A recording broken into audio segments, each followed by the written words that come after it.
Hello guys, welcome to అమ్మమ్మ రుచులు. రొటీన్గా కూరలు, పప్పు, రసం ఇవన్నీ చేసుకుని బోర్ కొట్టేసి ఉంటుంది కదా. అందుకే ఈ పొడిని ఇన్స్టెంట్గా ప్రిపేర్ చేసేసుకోండి. 1 మంత్ వరకు నిల్వ ఉంటుందండోయ్. జాగ్రత్తగా మొత్తం రెసిపీ మొదటి నుంచి చివరి వరకు చూసేయండి. అండ్ లాస్ట్లోని 2 ఇంగ్రీడియంట్స్ చెప్పడం మర్చిపోయాను, ఇప్పుడు వినేయండి.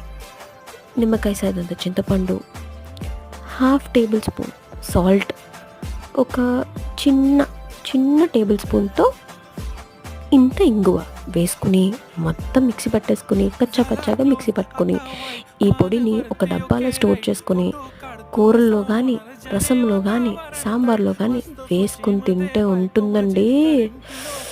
అబ్బబ్బబ్బబ్బా! ఇంకెందుకు ఆలస్యం, మీరు కూడా ట్రై చేసి ఈ రెసిపీ ఎలా ఉందో మీరు కూడా ఆస్వాదించండి.